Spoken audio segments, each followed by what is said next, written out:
another episode of Inside the Gig, where we highlight one of the many talented artists playing in the town of Cave Creek, Arizona. Today, my guest is Mike Chapman. Mike, how you doing? I'm doing well. How are you? I'm doing well. I'm sitting in front of my green screen, which has a picture of the sunset at Ravensview, and that's the view you're going to get if you go to Ravensview tomorrow night, Saturday, the 14th of May, and Mike will be playing up there. So this is your first time at Ravensview, right? It is. Yeah, I'm looking forward to it. It's a beautiful spot. So for people who don't know anything about your style of music, just describe a little bit of what people can expect. Singer-songwriter, acoustic, leaning towards a little bit of like alt country from time to time, but kind of rooted in like Americana. Yeah. So are you an Arizona native? I am. I am in Arizona, born and raised. Wow. So Phoenix area? Kind of South Scottsdale. Oh, cool. So Yeah. you're one of the few. It seems like I've been here 20 years this summer, and it still seems like I mean, I feel like a native because I've been here 20 years. I don't remember what the formula for that was, but it's something like if you've been here 7 years, you're now a native of Arizona. But I know a couple, but you might be one of the few musicians I know that are born and raised in Arizona. Yeah, it's kind of funny. I didn't start hearing that until I got in my 20s, and I started meeting all like the transplants because they'd be like, "Oh, you're actually from here?" I'm like, "What do you mean?" Yeah, like me and all my friends, like everybody I grew up, That's because right. we all grew up here, and you kind of just know that. But it wasn't until like my 20s and 30s that people started saying that exact same thing you just said. Yeah. So as a kid here in Arizona, is that when you picked up a guitar and started singing? Yeah, those summers you couldn't go play outside, you had to stay in. So it's kind of the opposite of what people have to deal with in like Washington State and like Seattle, got to stay inside because it's raining. We had to stay inside because it was hot. But yeah, I mean, all jokes aside, I started playing guitar at 15, and Wow. I was actually talking to somebody about it the other day. Like we used to practice in a garage 365 days a year with just a couple fans. Like we didn't care. We didn't care how hot it was. Like as long as we were in there playing music, you just didn't notice when you were young. The heat. Right. Yeah. Well, and I guess people could jump on here and say, well, it's much hotter now than it was 20 years ago or 40 years ago. Yeah. They might be right about that. But yeah, when you're a kid, you don't notice those things. So you said singer songwriter Americana. I've heard you play a time or two. Matter of fact, you were at local Johnny's last night. I think you played an original. You've got a couple of originals under your belt, right? Oh yeah, I try to do 50-50. Oh, okay. Yeah. Yeah, I like to trick people. They don't know, you know, if I'm playing an original or not. But yeah, last night I was actually getting a better response from my original Right. music. Yeah, writing songs. That's my favorite thing to do in the whole world. Like it's always been my favorite part of being a musician, before being a guitar player or a singer or being in a band. Like I always just love writing songs. Oh, that's very cool. That's something that I keep beating myself about is like I need to be writing songs, and I'm a friend of mine. And matter of fact, I'll credit Eddie Roswell with telling me this. I sat down with him one day. He's a songwriter who lived in Nashville for years, many years, and lives in Cave Creek and plays in Cave Creek. And I just said, Ed, and my only concern about writing songs is that I'm just afraid like the first 10 songs I write are going to be awful. And he just looked at me and said, don't underestimate yourself. You write a lot more than 10 awful songs. Yeah. And I think that's my problem. It's like, how did you get over the hump of just putting out the stuff and then weeding through it to come up with songs that you love to perform? Well, I mean, I started writing songs when I was 15, and I'm 41 now. So I got a lot of my crappy songs out when I was still really crappy and when nobody was listening or I wasn't, playing out. But yeah, I mean, you still go through that. And, but it's just, some songs last through like your life with you, and some die quick. And you never know which ones are going to last and which ones are going to die quick. Sometimes you write a song, you'd be like, this is the best song I've ever written. I love it. And the next day, you're just like, ugh, that's going in the trash. And it's always the ones you least expect All too. right. That Will you open the door? So I'm going to ask the question, what is a song that you've written that has stuck with you your entire life? let me think. That's a good question. I wrote a song called Why Am I? years ago, probably about 15 years ago, and it's kind of been sticking around for me. I have I like I write a lot of songs, and I write them in kind of in bundles Mhm. of like albums. Like I get into a sound, and then I'll write 20 songs in that style, and then I'll love it. And I'll love it for a couple years, and then I'll move on and kind of do something else. But really, covers.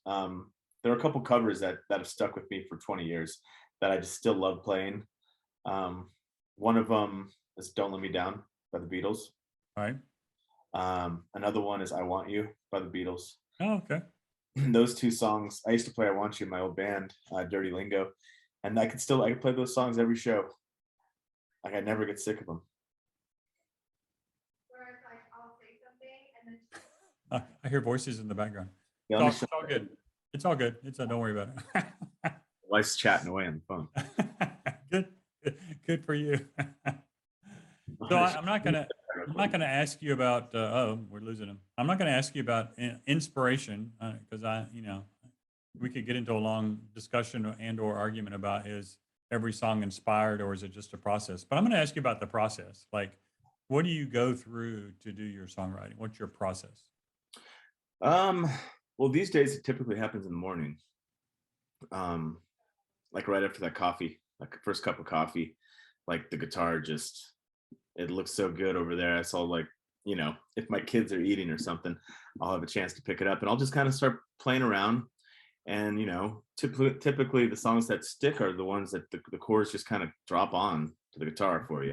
And you start playing around, and then a melody will come, and then I'll probably have to go and do something, for my kids or go to work or something, and then the song will be in my head all day, and I'll be like, at red lights, like on my phone in my notes, like writing verses out, like having to drive and like so. I mean, that's kind of how they happen these days because I don't have a lot of time. So Yeah. I'm kind of working on them in my head all day long, and then I'll get a chance to play the guitar again, and then they'll kind of morph, and I'll record them all in my voice memos on my phone. Yeah. I can come back to it, and then they just kind of take on their own life, um, that's kind of what happens these days.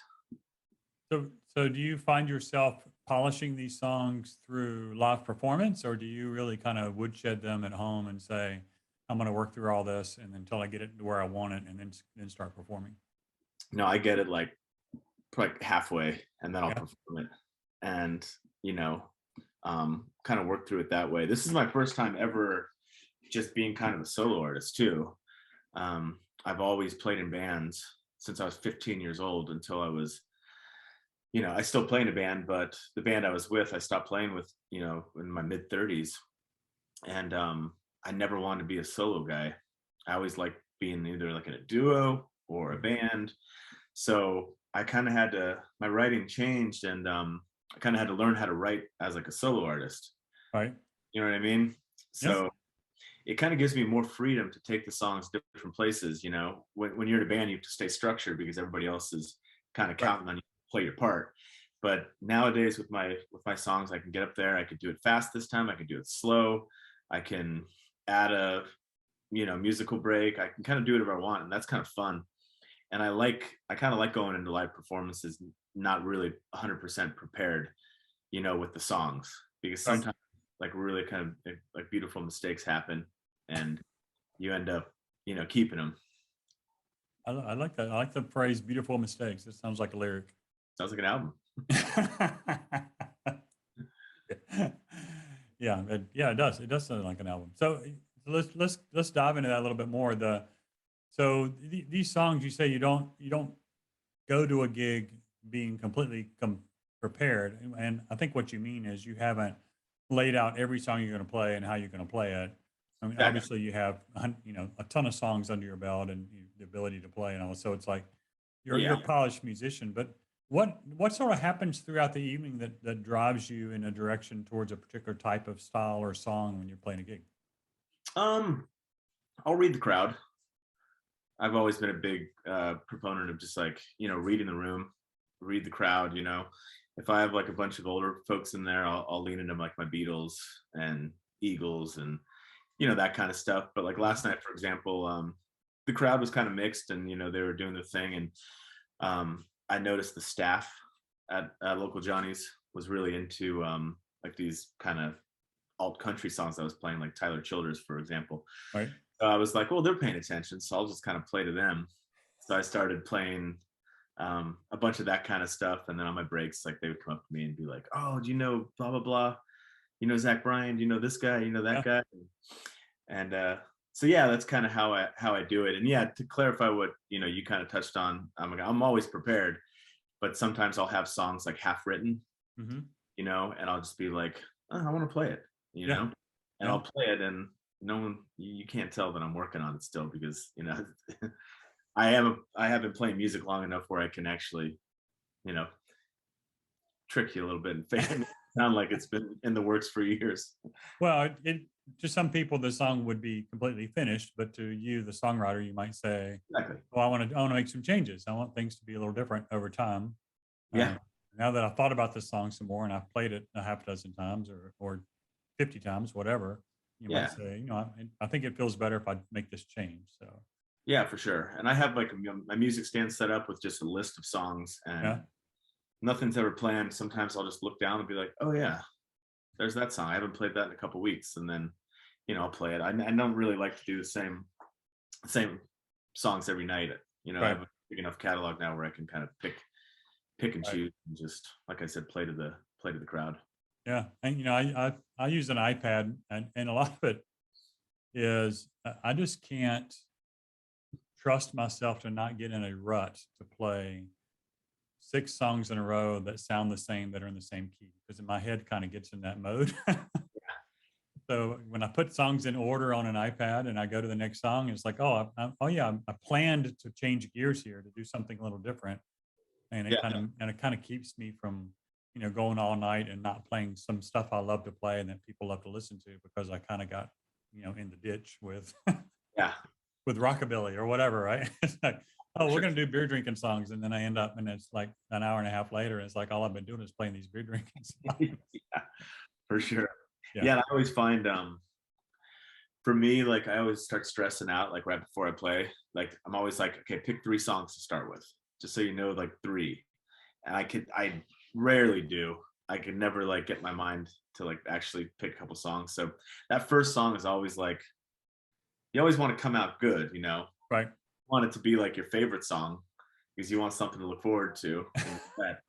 But you don't want it to be like a snoozer either. Right. And you and I were talking a little bit before we started a recording. It's like, for me, it's like, you play that first song, you halfway through the first song, and then a table of 4 gets up and leaves, Yeah. and you think, oh crap, I'm screwed. And you don't, as a musician, you don't realize that it probably had absolutely nothing to do with you. It's like they've been sitting there for an hour and a half, and they've already paid their bill, and they just wanted to just sit there and not walk out while you were setting up, and Yeah. then they realize they need to be somewhere, and it's like, at least that's what I tell myself. They're Yeah. probably all walking out because they heard me, but But sometimes they'll give you the like the little wave, like, yeah, we want to stay, but we gotta go. we gotta go. Right. Sorry. Because I I tell think you, life as a performer is interesting, as you know. I mean, I've got tons of stories, but I've been places where people are like super engaged, and then they walk out and they don't tip or anything, and you're oh like, yeah, oh, well, I thought in your mind you're going, I thought you were super engaged. You were like singing every word. You were looking at me the whole time. We were, we had a thing going there. We were making eye contact. And then I've played places where, or same venues even, where I play all night and I get absolutely nothing out of, a couple sitting at a table. And then they get up and they look over and they're like, thanks for the evening. And then they throw like a $50 bill or $100 bill in your tip jar. And you're like, holy crap. And yeah, it's like, I guess that's what they wanted. They didn't want a party. They wanted music, right? They wanted to yeah, hear some good music. for sure. I just had a show like that last Saturday where like me and my drummer, I just felt like we sounded so good that night. Like it was one of those nights where the sound is just like immaculate, and like we played well, and like there was a little crowd, but we were getting tips, but we weren't getting like the claps. Right. And I was like, I want the claps. I'll take the claps over the money. Like I like, it's supposed to be a kind of like you play catch. Right. Like we'll throw you a song and you throw us a response, Right. and we'll get more excited, and we'll like we'll build this Yeah. this night together. Um, but yeah, that's funny. I played those shows too, where it's like a 3 hour show and 2 hours and 30 minutes of just like no energy, no tips. And then that last 30 minutes, like a whole new crowd comes in, and then Yeah. you have $200 in your tip jar, and people are Yeah. like rowdy, and Yeah. you're like, oh, should we play more? Yeah, it's crazy. Life of a musician. Well, so Yeah. you're a musician, but you're doing something else. I think I saw on Facebook where you are opening a tap room Yeah, at the corner. I guess it's the northwest corner of Tatum and Dynamite. Is that right? that's correct. Yeah, it's called a Dynamite Beer Company. Dynamite Beer Company. So uh, people go down there and drink beer. What's the deal? Yeah. Explain So your concept to me. so yeah, I've for the last 10 years, I've been working for local breweries, both here in Los Angeles. I love breweries. I love craft beer. I love the culture in behind like craft beer. So yeah, my time has finally come where I was like, it's now or never. Let's do it. And I live up in Cave Creek. There's nothing quite like what I want to open up here. So I figured, there's got to be more people like me who want like that tap room experience. So yeah, it's going to be a beer and wine tap room, 20 taps, a bunch of wine, and I'm going to have a retail cooler, like 5 doors with all the coolest craft beer from around the state and around the country, and a cooler of wine as well. And it's all going to be able to be consumed either on the spot, or you can just kind of come in and shop and take it home, or both. Have a couple of beers and be like, you know what, I want a couple more at home. Yeah. I'll just shop while I'm here. So yeah, that's the concept in a nutshell. Okay. So I've seen a place or two like that where they do food trucks. Hmm. Are you going to have some kind of food options? Or are you going to do appetizers on site? Or Yeah, I'm gonna do a little food menu focused on like shared plates. uh-huh. I'm gonna be working with this local sausage company called Shriners Okay. Sausages out of Phoenix. I'll have like sausage boards. I'm working with a local bakery, local Persian bakery called Saffron Jack. They're making me a custom giant rustic pretzel. They're Oh, making me, some baguettes. So I'm gonna have a little lunch menu too, and then kind of like flatbreads as well. So the food will be really good, a lot of local products, but not an extensive restaurant menu. sure. Well, Yeah, kind of what you'd expect at a tap room, right? I mean, it's like yeah, you go because you want to get a great beer or a nice glass of wine, and then you want to have a snack, right? So I'm guessing this um, is a happy hour kind of driven, yeah, early evening kind of driven place, or yeah. I kind of want the day crowd. Like Mhm. on the weekends, I want it to be like a day, like a great spot to just go have some beers or a glass of wine during the day. And there's gonna be games and just kind of a fun spot like that. But I'm yeah, guessing music. yeah, I'm definitely gonna be having some live music. At first, I wasn't. People kept asking that, you can do live music. I'm like, no, I'm not going to do it. I don't know why. I would just, I don't know, maybe it was like too close to me. But, Yeah. then I was like, God, what are you thinking? Like, of course you got to do music. I'd be Yeah. stupid not to.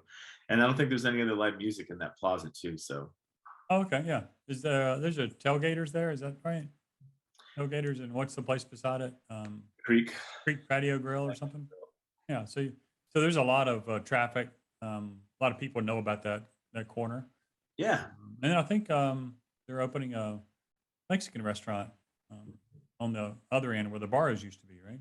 Yep. Where Local used to be the days. bars there? Yeah. So, maybe we'll be the spot where you kind of come before, Yeah. or after dinner, but you can also bring food in, if you're craving a tailgater's, chicken wings, There you go. you bring them on in. That's a thought. Bring I 'em could get on in. behind that. So Yeah. are you open now? Or are you still in the building process? We're in the build out process right now. We're under construction. So that's been good. Just to get to that point, it was like, you know, Yeah. took a lot of energy. But yeah, we're expected to open in late July, early August. Oh, fantastic. Before. We'll have to have you back on, and maybe we'll do something live at your tap room Yeah. and talk about music offerings at your tap. What's it called again? Dynamite Beer Company. Dynamite Beer Company. I'm going to try to remember that. Dynamite Beer Company. So Just Mike think about it. Chapman with Dynamite Beer Company. I'm going to say that over and over so people remember Dynamite Beer Company. It's actually on Dynamite, right? So Yeah. Dynamite Well, Beer Company on Dynamite. They're just a little bit west of Tatum. So I still call that Cape Creek. I know a lot of people are like, "Oh, it's not Cape. That's Cape Creek. Come on, yeah, it's a Cape Creek wake up, address. everybody. It's a Cape Creek place." Yeah, and I don't know what the street. So that's funny you bring that up because people keep asking me where it's at. When I'm up here or if I'm down in town, in the city, and I always say Cape Creek, and I always know they think the Strip. Right. So I'm trying to. I don't know if there's like already a term for this or if I need to like invent one. Like what do you say? South Cape Creek, Lower I, Cape Creek. I don't know. I just call it Cape Creek. I know that for a while there, there was a venue or two doing music in that area, and I wanted to make sure they got noticed. So I have drawn the line for Cape Creek music to go down to Dynamite. So if you're on the north side of Dynamite, you can still advertise All right. on this particular Facebook group, which I'm proud to say is now over 5,600 members and has great metrics and is doing really well. So we'll get the music loving crowd out to Dynamite Beer Company Yeah. and to see Mike Chapman. But if you want to hear him sing and play before this summer at the taproom, come up to Ravensview tomorrow night, Saturday. It's I think the graphic they got posted had the wrong number date on it, but it's actually Saturday, which is May the 14th. And Mike Chapman will be on the patio at Ravensview. So, Mike, I hope you have a great gig tomorrow night. Yeah. Thanks for having me. It's a great chat.